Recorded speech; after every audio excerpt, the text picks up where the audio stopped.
bom dia a todos mais uma vez. Estamos aqui então para nós estudarmos mais uma lição do nosso novo tema, né? Nós estamos tratando então agora sobre o Espírito Santo de Deus. Quem é o Espírito Santo? Nós já tivemos então a nossa primeira aula com o nosso professor, o pastor Lucas, né? Ele deu aí uma introdução ao tema e pontuando também um pouco sobre a declaração doutrinária nossa, dos batistas, né? E então, tendo ele feito essa introdução, na aula passada nós vamos então para a aula de número 2, que vai tratar um pouco mais diretamente sobre o Espírito de Deus. Bom, vamos então orar para que a gente possa dar início a essa lição. Senhor Deus, muito obrigado, Pai, pelo Teu cuidado para conosco. Obrigado pelas Tuas bênçãos, pelo Teu agir na nossa vida. Pai, te peço que o Senhor seja conosco, nos ajude, Pai, a aprendermos mais sobre Ti, sobre o Teu Espírito Santo, Pai, que nós possamos, de fato, cultivar um relacionamento contigo, Pai, com o Teu Espírito, Pai, a cada dia. É o que eu te peço e te agradeço em nome de Jesus. Amém. Bom, nós vamos então tratar um pouco sobre esse assunto e, primeiramente, pontuando alguns objetivos aqui, ou pelo menos 2 objetivos bastante simples e práticos para nós aqui, né? O primeiro objetivo nosso é que nós conheçamos, de fato, quem é esse Espírito de Deus, né? Esse Espírito Santo de Deus, né? Quem ele é. E um objetivo mais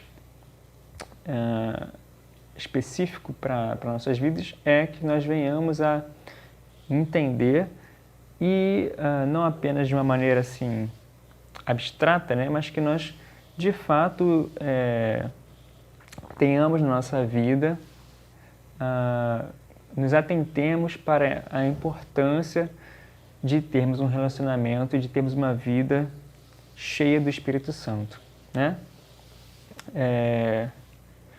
Já falei isso algumas vezes, mas é sempre bom repetir, né? Quando a gente está estudando a Bíblia, estudando teologia, estudando aquilo que Deus nos revelou através da sua palavra, nós não estamos simplesmente enchendo a nossa cabeça com conceitos, enfim, ou com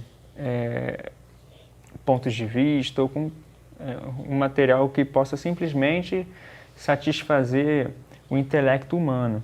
Muito mais do que isso, e aliás a lição que nós estamos estudando, ela vem muito bem a calhar para dar esse exemplo do que eu quero dizer, mas muito mais do que isso, nós devemos de fato vivermos aquilo que nós compreendemos da palavra, aquilo que nós aprendemos, né? E tratando então especificamente do Espírito de Deus, muito mais do que conhecer simplesmente conceitos, né? Muito mais do que isso, né? O desejo de Deus e do seu Espírito é que nós sejamos participantes desse Espírito, que nós tenhamos a nossa vida cheia do Espírito Santo, né?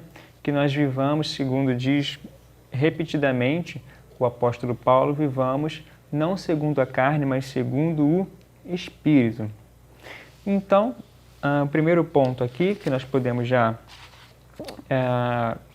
introduzir é com respeito à etimologia, né, do estudo do Espírito Santo, que nós chamamos de pneumatologia, né? Então essa seria a área da teologia, né, mais comumente na teologia sistemática, né, a área em que se estuda o Espírito Santo, né? A doutrina do Espírito Santo. Essa palavra pneumatologia, como uma série de outras palavras, né, que designam o estudo de algo, vem do grego. Pneuma, espírito, mais logos, né, que é discurso, razão, ou a palavra, né? Então, seria o estudo do Espírito, né, ou a doutrina do Espírito Santo, certo? A palavra, citamos aqui a palavra grega, né? Pneuma, no grego, mas obviamente a palavra também aparece, o Espírito ele tem referência no Antigo Testamento também, né? Desde Gênesis, né? Desde a criação. Então, aliás, isso é algo que nos aponta já podemos pensar um pouco sobre isso, que a ação do Espírito ela está presente desde a criação, desde o início de tudo, né? O Espírito Santo também estava lá no início, criando também, né? O Espírito Santo ele é Deus, como nós vamos ver, e portanto ele também estava quando da criação do mundo. A palavra hebraica, né, é ruar, e no grego nós já falamos, né, pneuma. E o nosso material aqui coloca, né, que ambos os termos significam expulsar o vento, né, ou seja, o ar em movimento. É o fôlego de vida que procede de Deus. Apontamos aqui também, né, que no hebraico bíblico a gente tem a palavra kadosh ou kodesh, né, que são as principais palavras para traduzir o que a gente vai chamar de santo, né? Já no grego a gente tem a palavra hagios, santo, né? Que tem esse sentido de separar, né? Cortar, separar, ser colocado à parte, né? Então, inclusive esse é o termo também quando Paulo vai escrever suas cartas, ele vai dizer aos santos da igreja da igreja de Corinto, enfim, ele nos chama de santos também, né? Porque nós somos também separados por Deus. E somos separados porque, ao crermos, né, recebemos então justamente esse Espírito Santo, né? Então, ser cristão é ser participante do Espírito Santo. Por isso, nós também podemos ser chamados de santos, né? Bom, e algo muito importante que a gente pode já colocar, né? Já agora, desde o início dessa nossa lição, é um tópico que fala sobre a importância da pneumatologia. Por que estudar o Espírito Santo? Por que estudar essa área da teologia que chamamos de pneumatologia? Por que estudar isso é importante? E nós apontamos aqui duas questões, né? Ou dois pontos aqui que a gente pode colocar para que a gente pense na importância disso. O primeiro é que estudar o Espírito Santo, né, ou estudar pneumatologia é importante por conta de quem ele é, né? Por conta de quem o Espírito Santo é, por conta da sua pessoa. E o segundo ponto, né, que nos faz ver a importância desse estudo diz respeito à obra do Espírito Santo.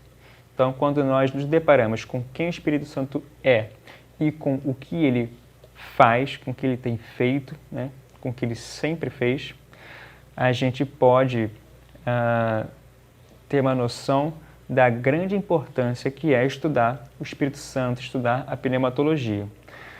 Lembrando, mais uma vez, que quando eu estou falando estudar o assunto, não me refiro simplesmente à apreensão de conceitos abstratos. mas a boa teologia é feita com o envolvimento com o próprio Deus. E nesse caso especificamente, estamos falando do Espírito Santo. E precisamos estudá-lo por conta de, como falamos aqui, quem ele é e a sua obra. Por quê? Porque nós nos relacionamos com ele. Então, ao nos relacionarmos com ele, que é Deus, estamos nos relacionando com o próprio Deus. Isso é muito importante. E quando estamos cientes da sua obra, também estamos, consequentemente, cientes da própria obra que ele faz na nossa vida, na vida daqueles que estão ao nosso redor, né? O Espírito Santo, com relação à sua pessoa, né, ele é Deus. E aquilo que se conhece verdadeiramente de Deus é o alicerce da fé cristã, né? A Bíblia, em vários textos, tanto no Antigo como no Novo Testamento, né, nos apresenta o Espírito Santo como Deus, com as características e os atributos divinos, né? Isso está muito presente nos textos bíblicos. O Evangelho de Lucas e o livro de Atos, por exemplo, é onde o Espírito Santo é bastante referenciado, né? Um bom estudo aí no livro de Atos e no próprio Evangelho de Lucas nos mostra isso de maneira muito clara, né? E com relação à obra do Espírito Santo, né? Diz a nossa lição que enquanto o mundo parece somente associar o Espírito Santo ao fanatismo religioso, ele se mantém ativo em todas as áreas da vida. Ele é o Criador, nós já vimos, né? Já apontamos que ele está presente desde o Gênesis, né? E ele também trabalha na providência, na natureza, na política, nos talentos humanos, na salvação, né? E no crescimento espiritual. Ele inspirou a Bíblia e agora ilumina as nossas mentes para que possamos entendê-la. A obra do Espírito é muito importante porque não existe um cristianismo distinto de uma vida vivida no Espírito de Cristo. E essa semana eu estava, inclusive, assistindo um congresso que teve esse ano mesmo, um congresso de missões da JUVEP, não sei se os irmãos conhecem, um congresso lá do Nordeste, né? E justamente o tema do congresso desse ano foi avivamento e missões, né?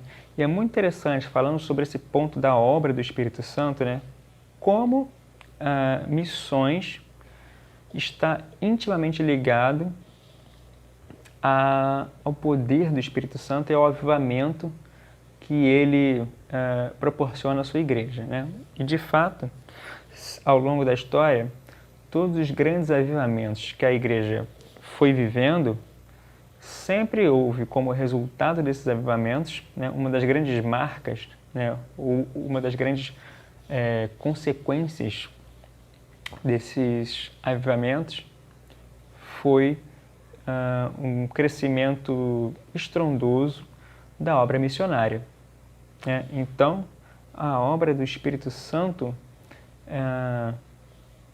que pode ser vista no nosso tempo, ou né, desde a ascensão de Cristo aos céus, como essa obra visando a salvação, né, a proclamação do Evangelho, é uma obra importantíssima, e nós que somos igreja, né, precisamos estar bastante cientes disso e bastante comprometidos, né,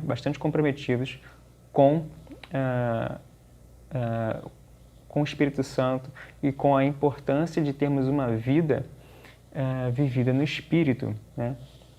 Porque a obra de Deus, que é feita através da igreja, ela sempre é feita pelo poder do Espírito Santo, né? Nosso material, então, aqui segue dizendo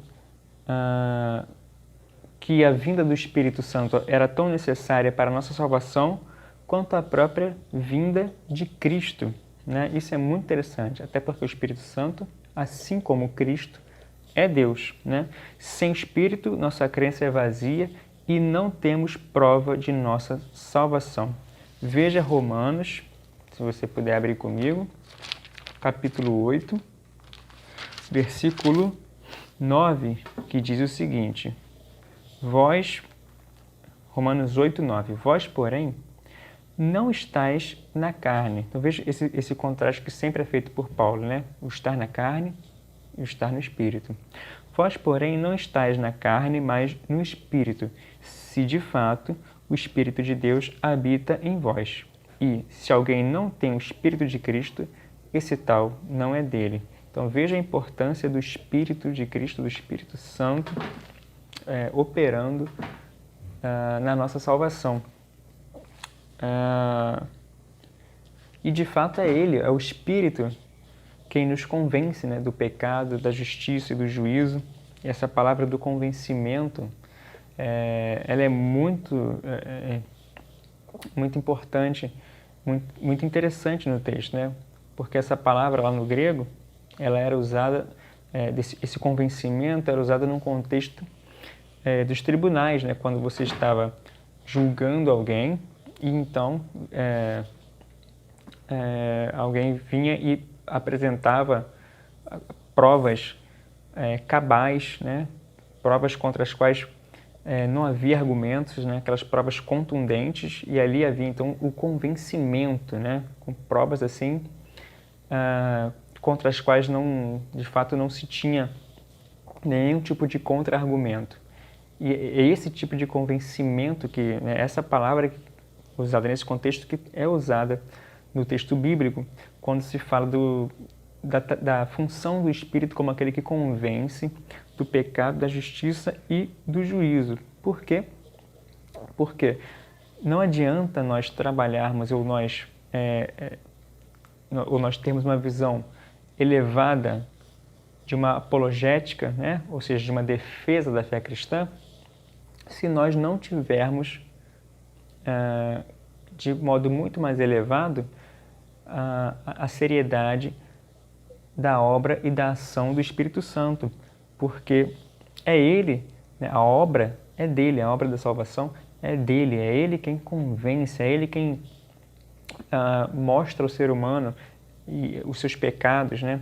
E que tira o véu dos olhos daquele que antes estava cego, né? É o Espírito Santo que faz essa obra, é o Espírito Santo que abre os nossos olhos, que abre o nosso entendimento e que nos convence do nosso pecado, né? Da justiça de Deus e do juízo que recai sobre nós, né? E através desse convencimento do Espírito Santo, então o ser humano pode,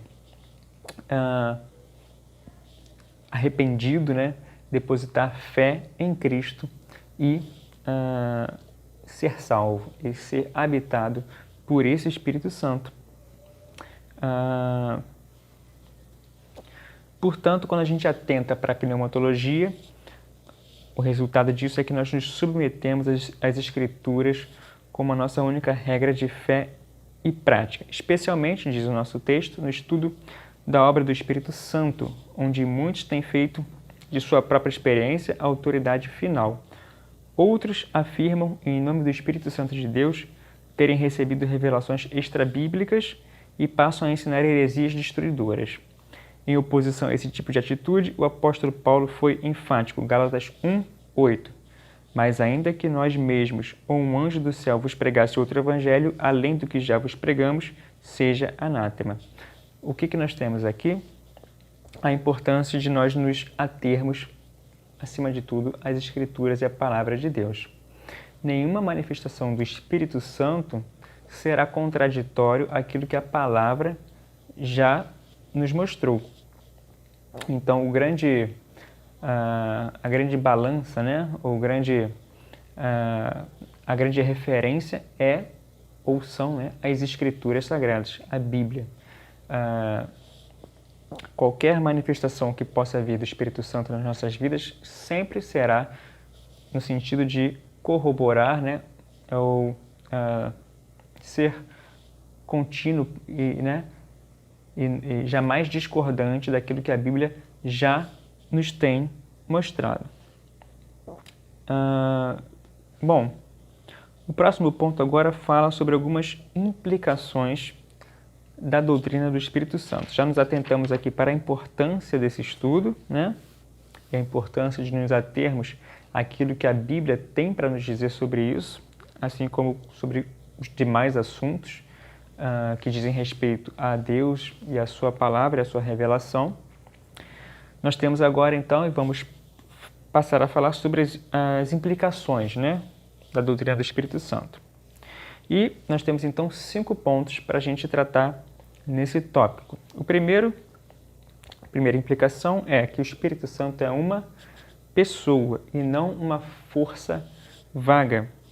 Logo, ele é alguém com quem podemos ter um relacionamento pessoal, alguém a quem podemos e devemos orar. O Espírito Santo, ele é Deus, ele é uma pessoa. Logo, alguém com quem nós nos relacionamos. Isso é muito importante para a vida da igreja, para que nós tenhamos consciência de que nós estamos, ao nos relacionarmos com o Espírito Santo, nós não estamos nos relacionando com algum tipo de força, algum tipo de conceito, estamos nos relacionando com uma pessoa, que é o próprio Deus, e alguém a quem nós devemos e podemos orar. Muitos são os versículos que apontam para a pessoalidade do Espírito Santo, né? Um versículo bastante conhecido é Efésios 4:30, que, se você quiser, pode abrir. É um texto bem conhecido que diz o seguinte, Efésios 4:30: E não entristeçais o Espírito de Deus, no qual fostes selados para o dia da redenção. Né? Então, se ele pode ser entristecido, ele é uma pessoa. Muitos outros versículos a gente poderia citar, mas eu gostaria, além disso,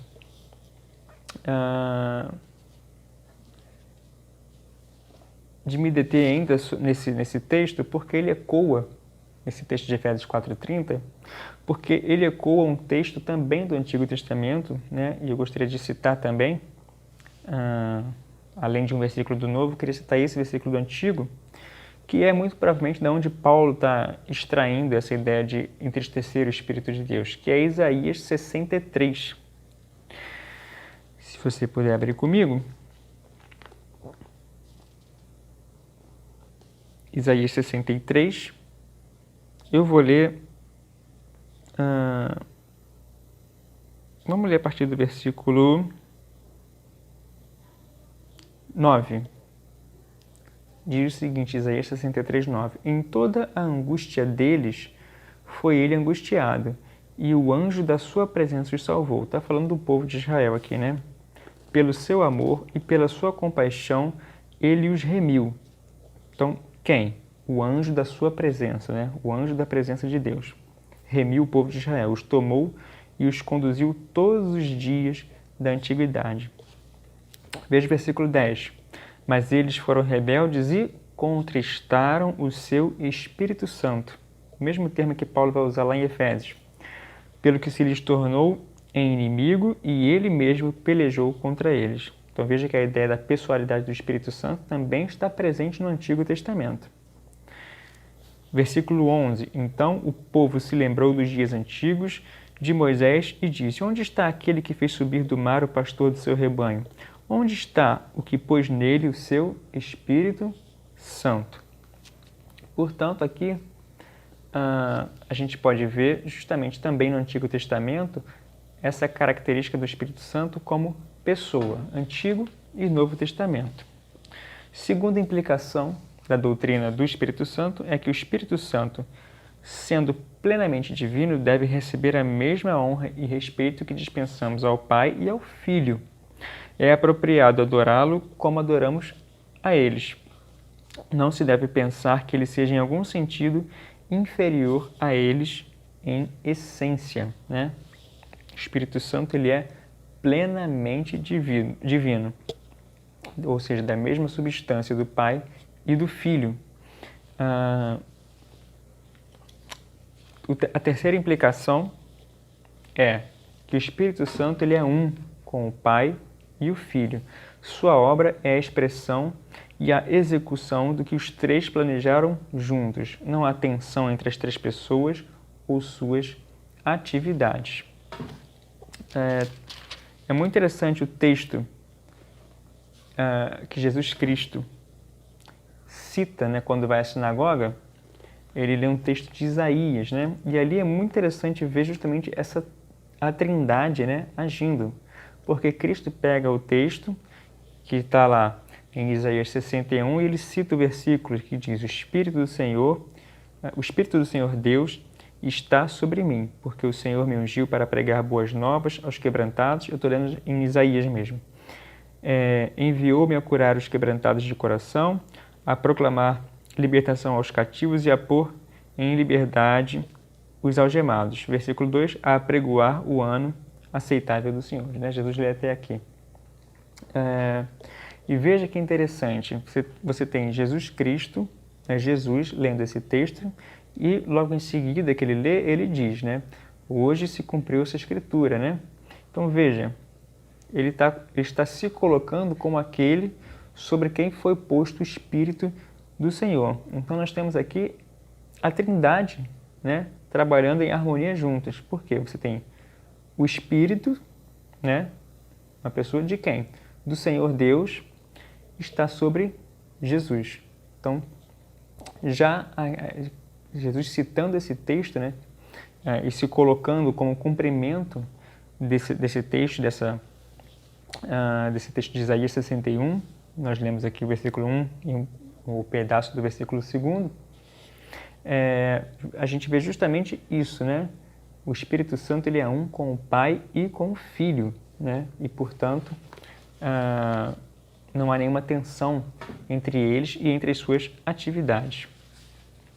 Quarto ponto, quarta implicação, Deus não está distante, né? No Espírito Santo, Deus está perto de nós. De fato, através do Espírito Santo, Deus se torna esse Emanuel, Deus conosco. E para isso eu usaria inclusive o mesmo texto que nós lemos agora há pouco, de Isaías 63, no sentido de que nós tenhamos aqui, nós nos atentemos para o fato de que no texto de Isaías 63, no versículo 9, né, ele diz que, através do versículo 9 e do versículo 10, nós podemos ver que o Espírito Santo, ele é, aqui no contexto, referenciado como sendo esse anjo da presença que havia salvado o povo e havia conduzido o povo nos dias da antiguidade, né? Nós nos lembramos claramente do povo no Êxodo sendo conduzido pelo deserto pela presença, né? Pelo anjo da presença de Deus, uma coluna de fogo, uma coluna de fumaça. Então havia ali a presença de Deus sempre guiando, conduzindo, e essa presença, esse anjo da presença de Deus que salvou, né, e remiu o povo, né? E esse Espírito Santo, a quem esse mesmo povo foi rebelde e o entristeceu. E por que é importante citar isso? Porque quando Paulo faz uso, por exemplo, desse texto, né, ou quando ele faz referência a nós, cristãos individualmente, e a própria igreja também, né, como esse corpo de Cristo, como templo do Espírito Santo, a ideia é que nós somos agora o lugar, né, o templo é o quê? É o lugar de habitação de Deus. Então, se nós somos agora o templo, significa que essa mesma presença, esse anjo da presença, que andava com o povo de Israel, que o salvou, que o remiu, que o conduziu por todos os dias da antiguidade, como nós vimos aqui no versículo 9 de Isaías 63, se nós somos o templo, essa mesma presença, esse anjo da presença, ou seja, pelo texto de Isaías 63, esse Espírito Santo, né? O Espírito Santo agora habita em mim e em você, que somos crentes, cristãos e somos igreja. Então veja que coisa maravilhosa, né? Nós somos o lugar da habitação do anjo da presença de Deus, do Espírito Santo de Deus. Deus conosco, Deus está conosco. Nós somos o povo de Deus, né? Desde de sempre, né? Quando Deus chama Abraão e quando ele chama esse povo de Israel, né? O seu plano, isso está lá em Êxodo, né? É fazer um reino de sacerdotes, um reino onde todos, né, são sacerdotes. E isso é cumprido na vida da igreja. Por quê? Porque foi derramado sobre nós, e isso também está presente no discurso de Pedro no dia de Pentecostes, né? Foi derramado sobre nós o Espírito do Senhor. Deus, através do Espírito Santo, está conosco, está perto. Deus se faz perto de nós. Cristo ascendeu aos céus, mas ele deixou o seu Espírito Santo, que é Deus, Deus conosco. Quinto ponto, com relação a implicações da doutrina do Espírito Santo, é que o Espírito Santo ele é livre para agir da maneira que quiser. Ele nunca fará nada que contrarie a sua palavra, nós já vimos isso, né? Nenhum ato do Espírito Santo poderá ser contrário à sua natureza e aos seus atributos divinos. 1 Coríntios 14, 33 diz que, porque Deus não é Deus de confusão, mas sim de paz. Então o Espírito Santo, ele age da maneira como ele quer, porque ele é Deus. E ao mesmo tempo, ele sempre age de acordo com a sua própria palavra. Porque a palavra de Deus, né, a Bíblia, ela é uma revelação de Deus. Logo, é também uma revelação do Espírito Santo, que é Deus. Então, as ações do Espírito Santo sempre são consonantes com as Escrituras Sagradas, com aquilo que a Bíblia nos apresenta. Nosso próximo ponto, vamos falar sobre a divindade do Espírito Santo. Já falamos um pouquinho, né, sobre a sua pessoalidade e a sua obra. Vamos falar um pouquinho sobre a divindade.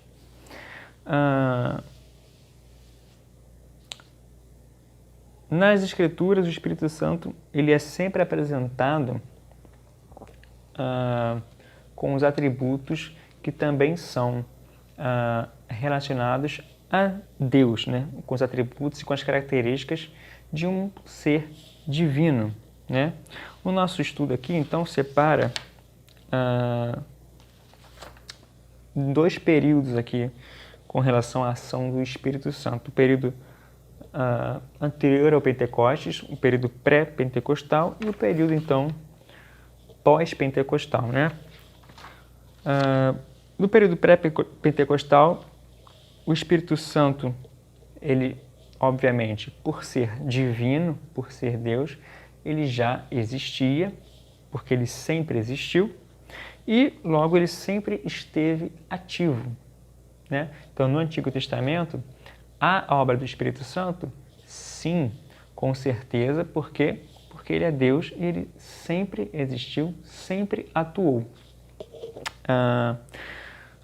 No entanto, é perceptível que no Antigo Testamento ele não tinha essa função, digamos assim, que passa a ter no Novo com relação a esse derramamento sobre toda a carne, né?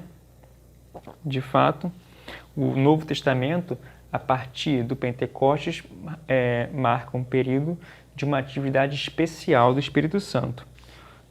Logo, o período do Antigo Testamento nos é mostrado como um período de preparação e de espera, né? Há aqui, então, uma citação muito interessante de J.I. Packer, que diz o seguinte, né? Deus já havia se manifestado por meio de labaredas no Antigo Testamento, né? Lembre-se da sarça ardente. Veja o que diz em Êxodo, capítulo 3, versos de 2 a 4. Êxodo 3, de 2 a 4. E apareceu-lhe o anjo do Senhor em uma chama de fogo do meio de uma sarça. E olhou, e eis que a sarça ardia no fogo, e a sarça não se consumia. E Moisés disse: Agora me virarei para lá, e verei esta grande visão, porque a sarça não se queima. E vendo o Senhor que se virava para ver, bradou Deus a ele do meio da sarça e disse: Moisés, Moisés, respondeu ele: Eis-me aqui.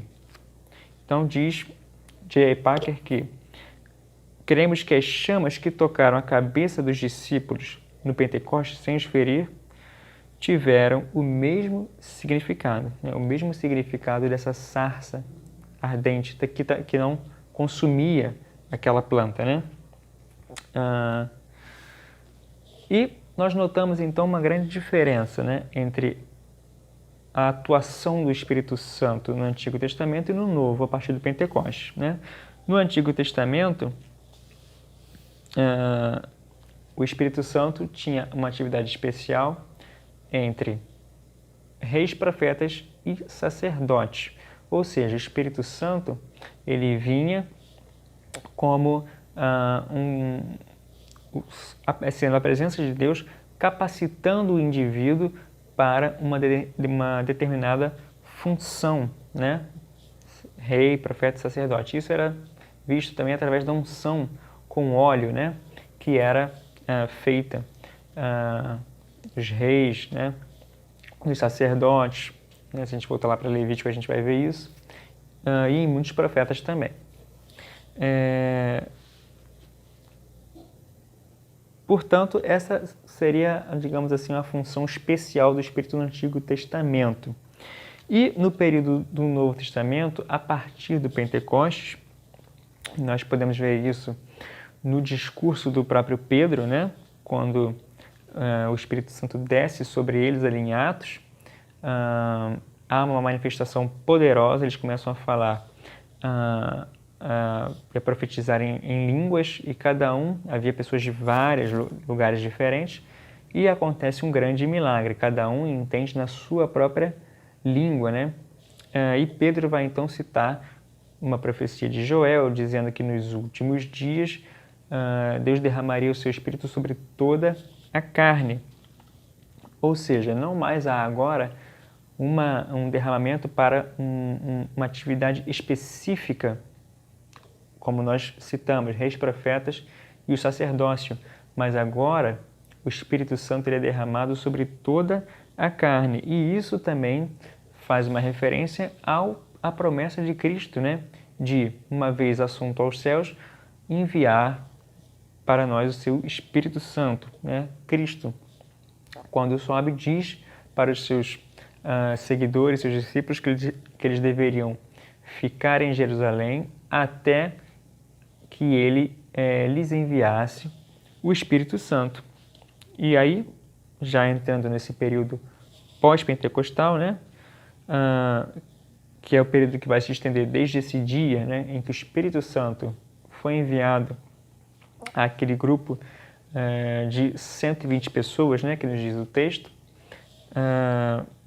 e que estavam ali orando, né, se reuniam em orações constantes, orações e súplicas, até que o Espírito Santo desceu sobre eles. Esse período se estende desse dia até os dias de hoje, né? Esses dias que são chamados no Novo Testamento, né, de os últimos dias. Né? Nós ainda estamos nos últimos dias, né? Por isso, esse derramamento do Espírito é até os dias de hoje. Portanto, após o dia de Pentecostes, fica claro, né, que Deus veio para habitar nos homens, como nós já falamos, né? E isso é bem presente na teologia de Paulo. Nós somos o templo do Espírito Santo. O dia de Pentecostes marcou o raiar de um novo dia nas relações entre o Espírito Santo e a humanidade. Nós, agora, todos aqueles que creem, né, o sacrifício de Cristo permite isso, né? Porque é através desse sacrifício que nós somos resgatados, que nós somos transformados, que nós podemos ser, então, participantes desse Espírito Santo e ser preenchidos e enchidos com ele. Foi no dia de Pentecostes que nasceu a Igreja Cristã. A resposta daqueles convertidos à mensagem de Cristo é o que comprova o surgimento da Igreja como corpo de Cristo. Então veja, né, alguns versículos aqui, um versículo importante para que a gente relembre, né? João 16, 13 e 14. Mas quando vier aquele Espírito de verdade, ele vos guiará em toda a verdade, porque não falará de si mesmo, mas dirá tudo o que tiver ouvido e vos anunciará o que há de vir. Ele me glorificará, porque há de receber do que é meu e vô-lo-á de anunciar. Segundo ponto aqui, somente através da obra do Espírito Santo podemos crer e aceitar a glória de Cristo, né? Diz o texto aqui, né? Porque há de receber do que é meu e vô-lo-á de anunciar, né? E esse anúncio do Espírito Santo glorifica a Cristo. Terceiro ponto aqui, foi isso que o Espírito Santo fez através da mensagem do apóstolo Pedro no dia de Pentecostes. Glorificou a Cristo, né? E Cristo verdadeiramente foi glorificado naquele episódio no sermão de Pedro, né? De uma maneira tão poderosa que, diz o texto, que se converteram naquele sermão de Pedro cerca de 3.000 almas, né? Então, onde antes havia 120, depois de um único sermão, né, cheio do poder do Espírito Santo, o número foi para 3.120, né? Portanto, o Espírito Santo é uma pessoa divina e nunca deve ser visto como um espírito criado, o que negaria sua divindade, ou como a mera presença ou poder de Deus, o que negaria a sua personalidade. O Espírito Santo, ele é Deus, ele é uma pessoa, né? Ele é chamado Espírito Santo porque a sua natureza é eterna e essencialmente santa, porque Deus é santo, né? E esse é uma das características, um dos atributos divinos importantíssimos. Deus é santo, inclusive ele nos pede e nos exige que nós sejamos santos, baseado na sua própria santidade. Sede santos, porque eu, Senhor, vosso Deus, sou santo, né? É a palavra-chave de Deus, por exemplo, no livro de Levítico, que é também ecoado no Novo Testamento, por Pedro e outros, né? Portanto, o Espírito Santo não é uma energia impessoal. Muitas vezes a gente parece que tem um pouco dessa ideia, né, de ver o Espírito como simplesmente uma força ou algo nesse sentido impessoal, mas ele não é, ele é uma pessoa, portanto alguém com quem nós nos relacionamos, né? Ele não é uma energia, diz o nosso texto aqui, né? Ele não é uma energia impessoal, uma mente fria, sem personalidade, sem coração. Ele é uma pessoa porque é capaz de sentir conosco as agonias da nossa existência e porque ele tem uma mente que pensa e pensa de maneira livre. O Espírito Santo é Deus, ele é divino e ele é pessoal. Isso é muito importante para nós como igreja, porque nos mostra justamente a importância de nós nos relacionarmos com ele, nos relacionarmos com o próprio Deus. É a promessa de Jesus, né, de estar conosco através do seu Espírito Santo. Há inúmeros títulos atribuídos ao Espírito Santo na Bíblia, né, e cada um deles nos revela um pouco do aspecto da sua pessoa ou da sua obra. Então vamos ver alguns versículos aqui para que a gente veja alguns títulos que são atribuídos ao Espírito. Mateus 3,16.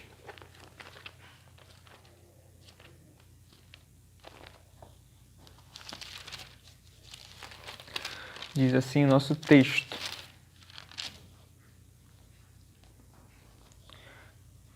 Batizado Jesus, saiu logo da água, e eis que se lhe abriram os céus, e viu o Espírito de Deus descendo como pomba, vindo sobre ele. Nós citamos mais cedo Jesus lendo o texto de Isaías na sinagoga, né? O Espírito do Senhor Deus está sobre mim, onde a gente pode ver ali já essa trindade, né, trabalhando, e da mesma forma no batismo de Jesus nós temos a presença aqui, né, do Deus Pai, Deus Filho e do Espírito Santo. Nesse versículo 16, né, o Espírito de Deus sobre Jesus, né? Vindo como pomba sobre Jesus, né? E no versículo seguinte, 17, inclusive, o Pai também aparece de maneira mais clara, né?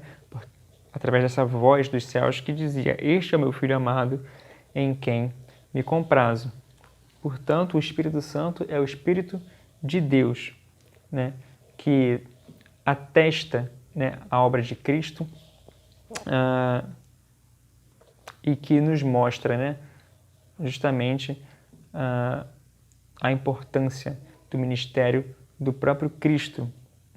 A importância é essa do ministério dele que culmina na sua morte e ressurreição. É o Espírito de Deus. O Espírito Santo é o Espírito de Deus. Romanos 8:9, que é um texto que a gente inclusive já leu, mas no início da nossa lição, né?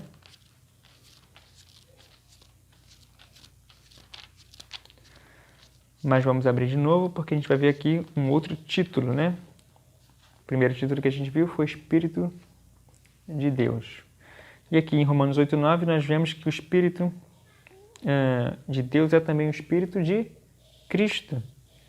Vós, porém, não estáis na carne, mas no Espírito, se de fato o Espírito de Deus habita em vós. E se alguém não tem o Espírito de Cristo, esse tal não é dele.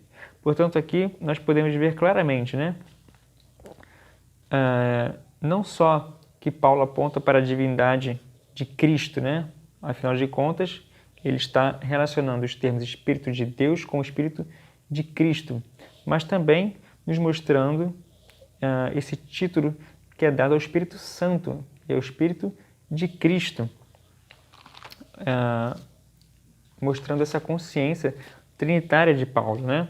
O Espírito de Deus, que é o Espírito Santo, é também Espírito de Cristo. E nós podemos também ver os atributos desse Espírito Santo, alguns, né? Hebreus 9, verso 14.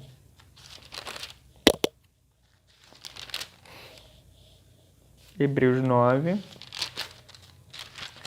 14 diz o seguinte: muito mais o sangue de Cristo, que, pelo Espírito Eterno, a si mesmo se ofereceu sem mácula a Deus, purificará a nossa consciência de obras mortas para servirmos ao Deus vivo. Então veja um atributo do Espírito Santo, que é purificar, né, a nossa consciência e fazer com que nós tenhamos condições de servir a Deus. Porque sem o Espírito de Cristo, sem o Espírito de Deus, sem o Espírito Santo, né, esse texto chamado de Espírito Eterno, nós sequer temos condição de servir a Deus, né? Somos totalmente falhos e imperfeitos. E é o Espírito Santo quem nos santifica, né? Também podemos ir para o texto de Romanos. Vamos voltar um pouquinho agora para Romanos novamente. 1, verso 4.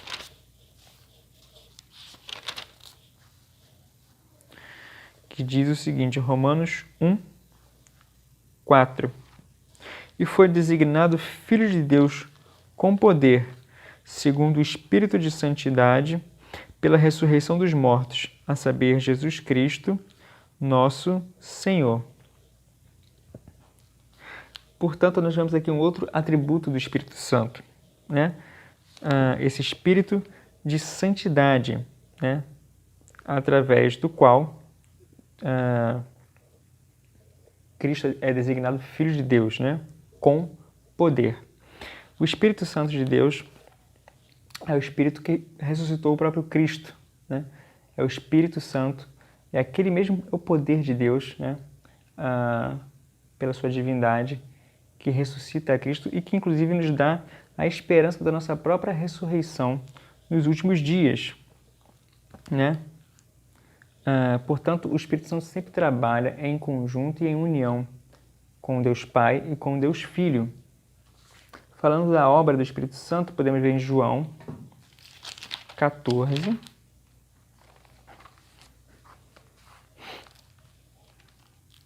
verso 17.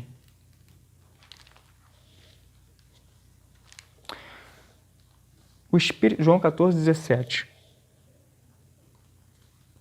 Eu vou ler a partir do 16. Eu rogarei ao Pai, e Ele vos dará outro Consolador, a fim de que esteja para sempre convosco.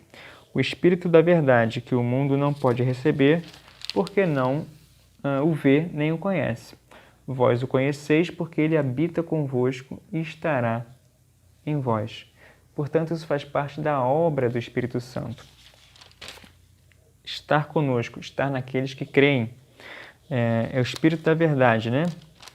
Segundo o versículo anterior, o próprio Consolador, aquele que, nessa ausência física de Cristo na Terra, se coloca como, então, aquele que vai nos acompanhar, nos guiar, nos encher, né?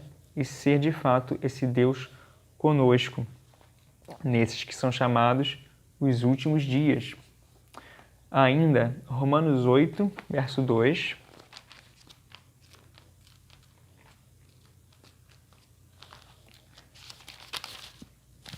Porque a lei do Espírito da vida em Cristo Jesus te livrou da lei do pecado e da morte. Isso em Paulo é muito interessante, né? Esse contraste que Paulo sempre traz, né?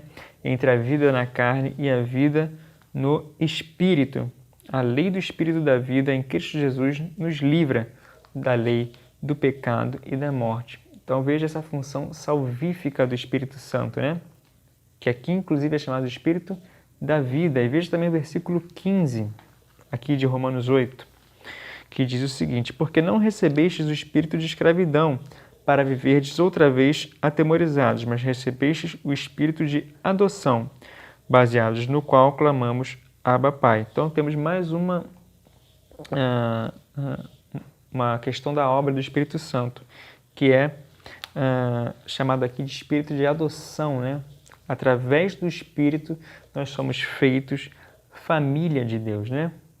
Inclusive, diz o versículo 16 também, o próprio Espírito testifica com o nosso Espírito que somos filhos de Deus. Esse Espírito de adoção, né? Nos faz filhos de Deus. E é Ele que testifica com o nosso Espírito.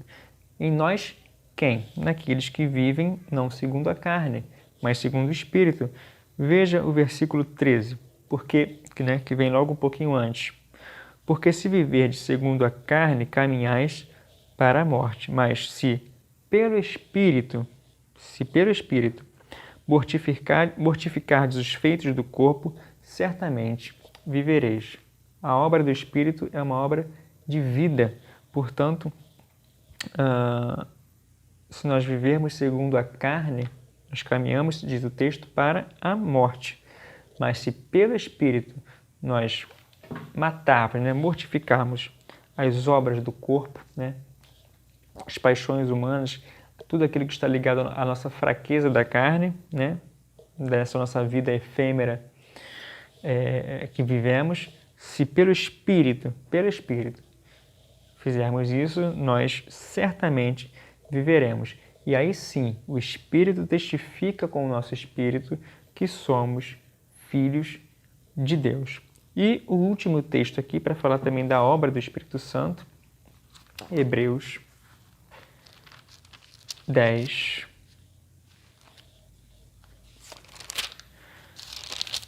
No verso 29.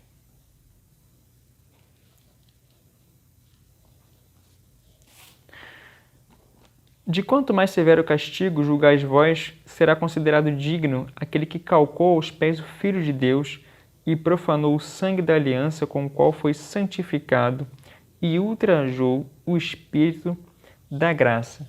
Veja aqui, né, a importância da obra do Espírito e a seriedade com que é tratado aquele que profana o sangue da aliança, que profana, né, o sangue da aliança com o qual foi santificado, né? Um severo castigo, diz aqui. Portanto, esse Espírito, e agora chamado aqui de Espírito da graça, é aquele que nos santifica, é aquele que nos santifica através do sangue de Cristo.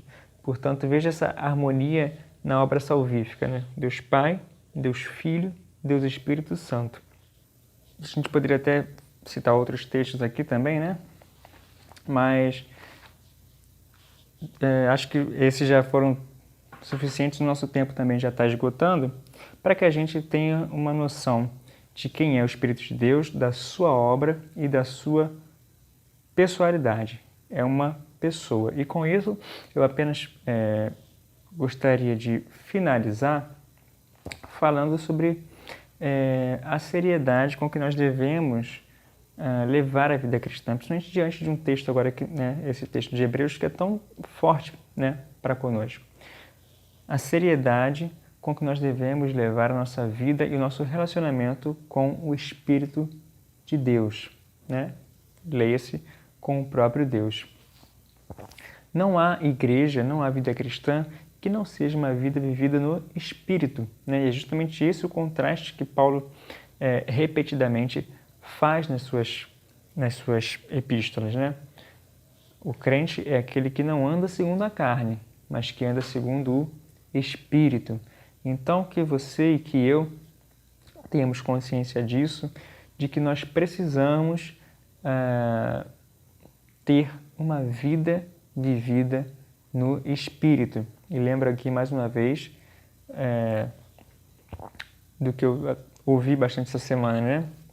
Essa conexão que há entre o avivamento de Deus, né? O poder que vem do alto, o poder do Espírito Santo e missões, né?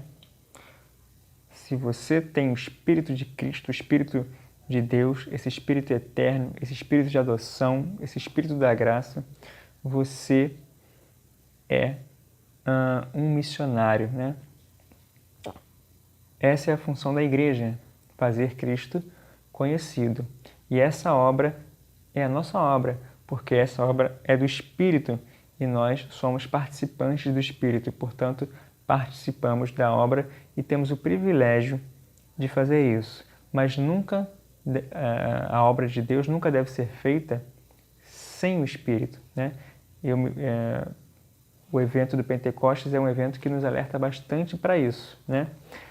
Aqueles 120 não deveriam sair por aí pregando o Evangelho logo de cara. Primeiro, eles precisavam buscar e esperar até que Cristo enviasse o seu Espírito Santo. Com o poder do Espírito Santo, aí sim, nós proclamamos ao mundo o Evangelho, porque estamos cheios do poder e da autoridade do Espírito Santo, como Pedro estava quando fez aquele seu primeiro sermão, depois do Pentecostes. Então, precisamos levar muito a sério a nossa vida cristã, precisamos levar muito a sério o Espírito de Deus. Vamos orar então para terminar essa nossa segunda aula.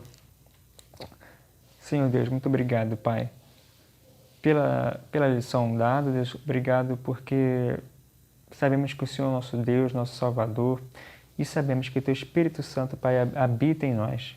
Te peço, Deus, que nós tenhamos cada vez mais um relacionamento mais íntimo contigo, mais íntimo com o Teu Espírito. Pai, encha-nos do Teu Espírito Santo a cada dia, como diz a Tua palavra, Senhor. Que nós sejamos, de fato, íntimos de Ti, Senhor, que temos um relacionamento, de fato, poderoso contigo, um relacionamento estreito, Deus. Que o Senhor fale aos nossos corações, para que nós vivamos a vida cristã de maneira digna, de maneira séria, Pai. Dá-nos o poder do Teu Espírito Santo para que sejamos Teus servos e para que possamos fazer a Tua vontade, Senhor, que eu te peço em nome de Jesus. Amém.